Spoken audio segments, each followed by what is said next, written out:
All right, welcome back to the Buckeye Gardener channel. Today we're gonna pick our green beans and get them snapped and get them canned. I'll show you real quick how to do that if you're curious. It's pretty easy.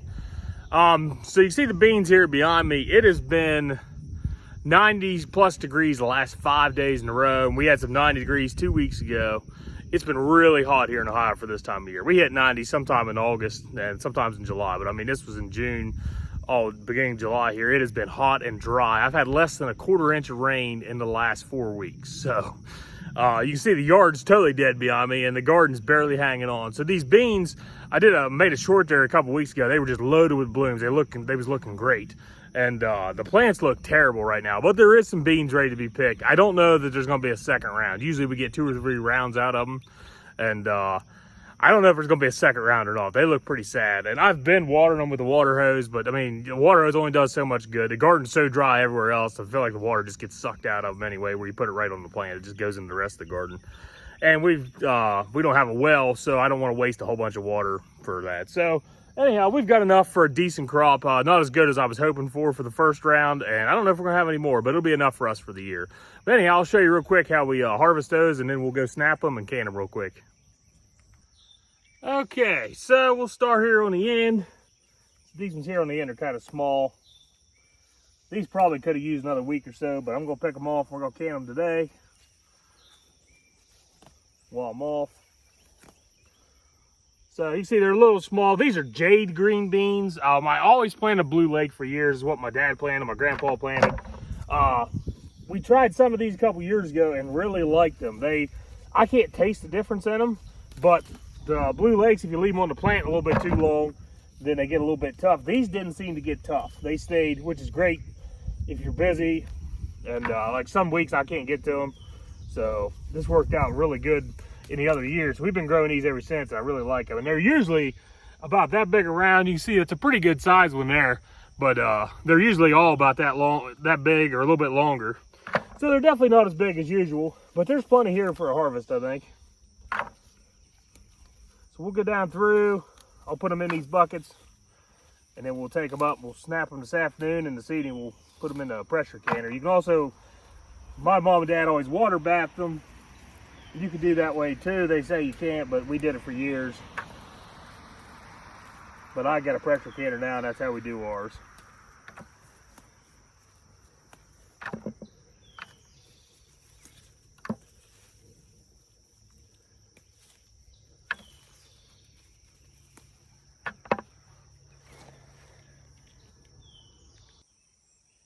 Okay, so we got them all snapped. Ended up, I got a 5-gallon bucket full sitting right here, and I had about another, I don't know, quarter of a bucket or a third of a bucket that I picked, and it started raining, so I just went in and snapped them real quick until it got done, and I come out and finished picking all these. So ended up with, let's say about 7 gallons worth of beans, and so let's go get these snapped, and I'll show you what we do with them after that. All right, so we got all of our beans snapped. We had a 5-gallon bucket. We had about a quarter of one, and I snapped in while it was raining. Then I picked a whole nother full one. So what was it, about 6.5, 7 gallons of beans? What we ended up with. We'll see how many pints that makes here in a minute. I'm thinking it's going to be around 25 pints. That's just a guess. We'll see. So I saved a couple here just in case you've never snapped beans. It's real super easy. I like to take the ends of them, just snap that little end off. Get rid of those, and then break them into whatever size chunks you want to put in your jar. If you're using largemouth jars, you like a little bigger beans, put them in there. Or if you're making like dilly beans, you want to leave them whole and put them down in pint jars and leave them whole, whatever you want to do with them. But we're just going to can them in water now. So you just snap the front and back off about like that. So get rid of them. We'll take those out, give them to the chickens here in a little bit. I give them some earlier. They ate most of them up. Finish snapping these off. What we're going to do is take these and wash them off in the sink real good in some cold water. Probably run 2 batches through them, or rinse them off twice. They had a little bit of dirt on them. So we'll rinse them off good in water, and then we'll put them in jars, put a little bit of salt in with them, and dump some hot water over them, and then we'll put them in the pressure canner and can them. I'll show you how to do that here in just a second. All right, so we got some water running in the sink here. We'll just rinse our beans off. Slosh them around in there. I'm not going to put all these in the water at once because I can do 20 pints at a time in my canner. So I'm just gonna put enough in here because I can't fit them all in the sink anyway. We'll get them down here, just kind of slosh them around a little bit.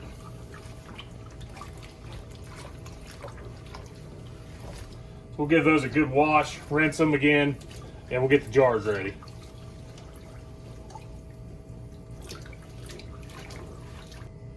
All right, so I washed them off good on that side. Found a couple dweebs I'd thrown in their own bucket. You'll do that when you snap them. And found a few bad ones I picked out, and then I put them over here, rinse them off again real good. So now we'll just take some jars here. You want to kind of pack them down in. I always shake them down in a little bit. You want to keep it about an inch from the top. You don't want them all the way up touching the lid. If you get it pretty close like that, pack them in. You can throw a couple more in that one. So that right there is about what I like. I think they call this raw packing. What we're going to do is we're going to pack them like this. Put a little bit of salt in them, and I've got some water boiling beyond me or getting ready to boil. And we'll dump some hot water on them, and then we'll put the lids and everything and put them in the canner. So we'll just go through and seal these. The canner I've got will hold 20 pints, so we'll try to get 20 unloaded up here. Get a full batch. We'll see how many that leaves. I don't think I can get them all in one batch. I think I've got a few too many, which is fine. So we'll go through here. We'll fill all these up like this.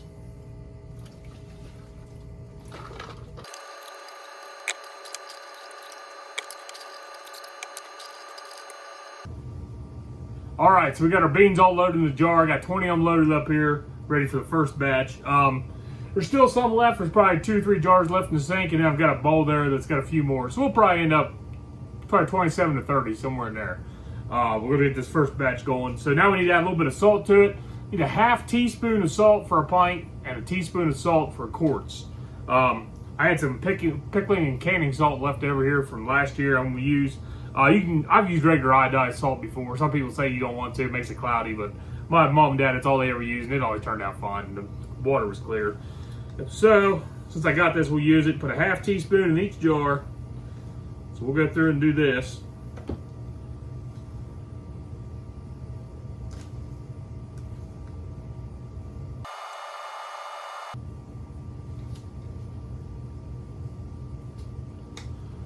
All right, no reason I'm putting that cup because that bag is about empty and the bag's deeper than the spoon is long, so it's a pain to get into. I'll just dump that back in the bag. We'll use that again some other time or here later. So let me get the boiling water now. It doesn't have to be boiling, but you won't put hot water in there. It kind of heats the jars up, gets ready to pressure can, it'll cook a lot faster. So let's get that going. All right, so I got a pot of hot water here. We'll go through and put some water in these. You want to keep about 1 inch of head space, it says. It's going to be about 1/4 inch below that lip. And I think I have filled these up too far in the past. I've had a couple not seal well on me. I always thought 1 inch was like right where that thick ring is right there, and I believe I'm wrong on that. According to my little measuring thing I have here, I was putting too much in them. You probably bought one of those canning kits. They come with one of these. They got little steps on there to show you 1/4, ½ 3/4, and 1 inch.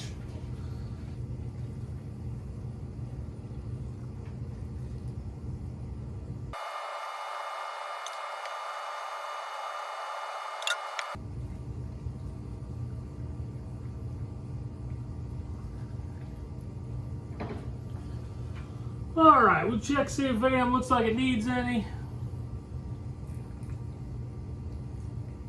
I know I mentioned this in one of my other videos if you ever watched it, but when you're anytime doing canning, it's nice to have something to pour out of, whether it's sauce or anything.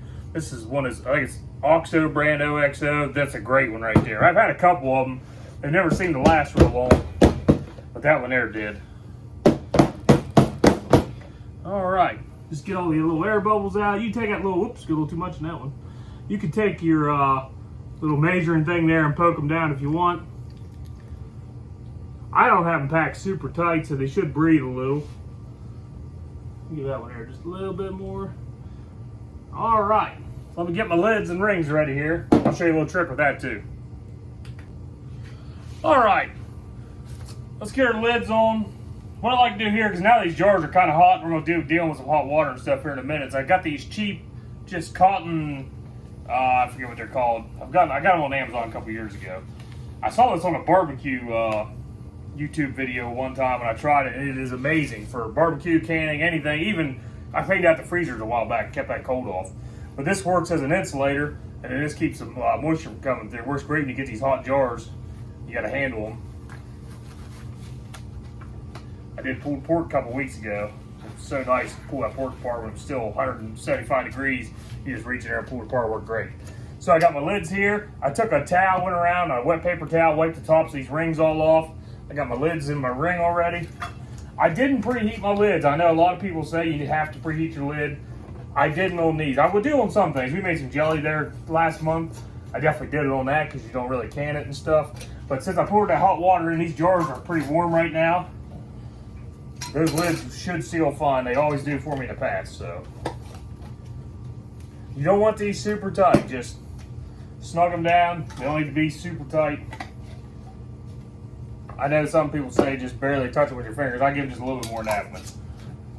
One time when I first started canning, I did get them way too tight, and I ended up like creasing them almost. And when it got pressure in them, then they all popped and they didn't seal very good. So some of these lids or rings are a little rusty and they don't turn real smooth too.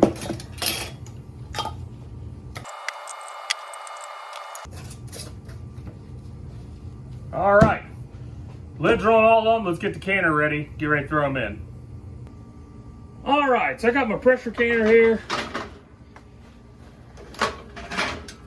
I put the ring in it earlier. I like to put a little bit of water on there when I slide that in. I feel like it helps it seal up sometimes. Got your heat shield in the bottom. Since I already got this water here hot, we'll pour it in.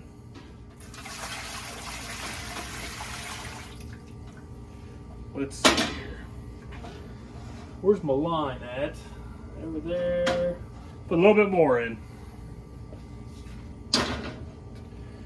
Alright, so I got it filled up to the line there. It's not very deep. You see, it's only about 1.5 inches. Since it's just creating steams, all we're doing. We're not submerging it like a water bath. And I like to put a couple tablespoons of vinegar in. If you got any kind of hard water, sometimes I feel like it helps from sticking to the jars and the rings and the lids and everything. So now we'll load her up. So like I said, this one here will hold 10 pints. It's the reason I do a lot of pints is I can do 7 quarts in here or 20 pints. Sorry, excuse me. I mean it holds 20. Hold 10, then there's 10 stack on top. So you get 20 here. That's 10 quarts. So you can get 3 more quarts than you can in the other one. So if you're doing big batches, it's really nice. Get more done at a time. I do like this canner like that. They don't all do that, so if you're looking for that, make sure you pay attention.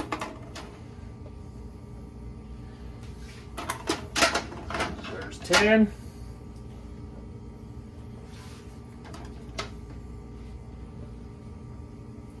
You see they greened up a lot when I poured that hot water on. It smells like green beans down here. It smells good.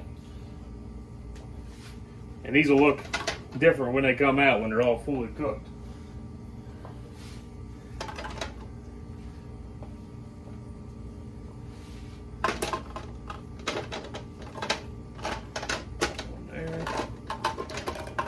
There we go. We'll go ahead and wet my ring real quick. I did it earlier, but it's kind of dry. We'll do it again real quick. I feel like sometimes it helps it seal faster when it's building pressure that way. Put that in place. Go ahead and get that put on. And we got our weight sitting right here. Once this thing gets up to steam, you'll know this will pop up, it'll seal, and it'll start blowing steam out. Once it starts blowing steam out real good, the book says 10 minutes. I don't always wait 10 minutes, especially if I do this up in the kitchen, because it puts so much steam out, it's blowing up into the drywall and stuff, and I don't like that. So once it starts steaming good, I just go ahead and put it on. It'll build pressure fine that way. Let's go ahead and get our lid here. All right. I won't go ahead and time this and let you know how long it takes. I think it typically takes about 1.5 hours to do a full cycle.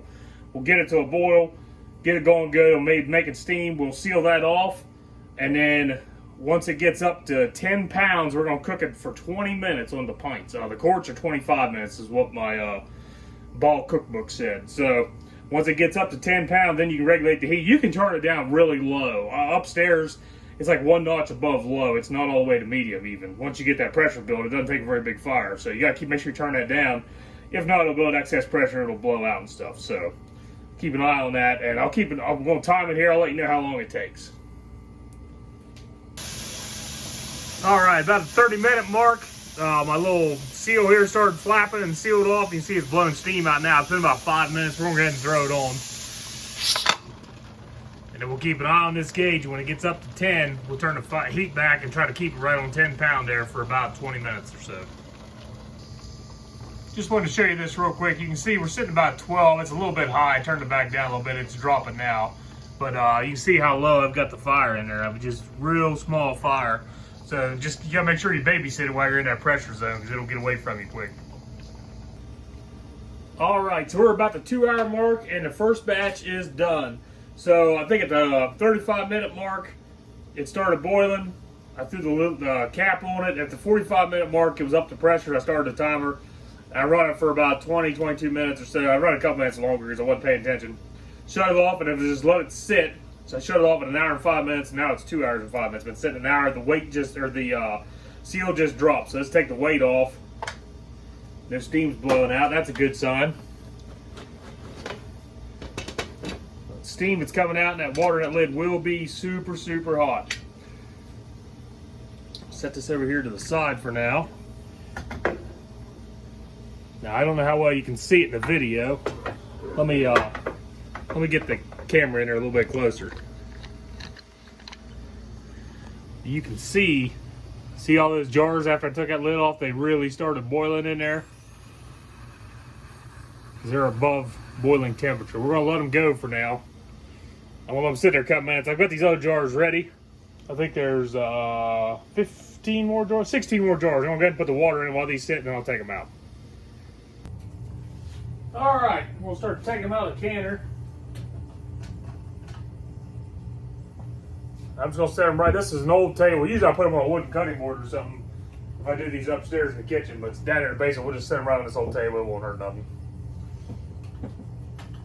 I already heard a couple of them seal while they were sitting in the canner.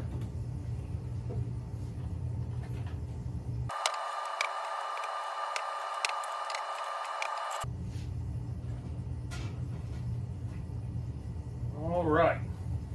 I'll hold one up so you can see the color difference before and after when they can. After they're fully cooked, that green kind of cooks out of them and turns the water green. So I've got these spaced out here. Try to get a little bit of air in between. These things will start popping here real soon. Like I said, a couple of them already popped. I can see that one's popped, and that one's popped, and that one. So we'll just let those sit. I'll get these other ones loaded up, and we'll get them done too. All right, so that's how we do our beans. Ended up with 36 pints out of that full bucket and that quarter of another bucket. So that's pretty good. We got 12 jars or so on the shelf there from last year, so that should be plenty for us. Get us through till next year. Hopefully we'll have a little better crop next year, because I don't think we're going to have a second picking off those. You saw how dry they were. And it's been so hot and dry around here. We just got a 1/4 inch rain last half hour, so I'm pretty excited about that. I wish we had about 1.5 inches, but that's better than nothing. That'll help out some in the garden. So anyhow, that's how we do our beans, and make sure you like and subscribe, and we'll see you next time here on the Buckeye Gardener channel.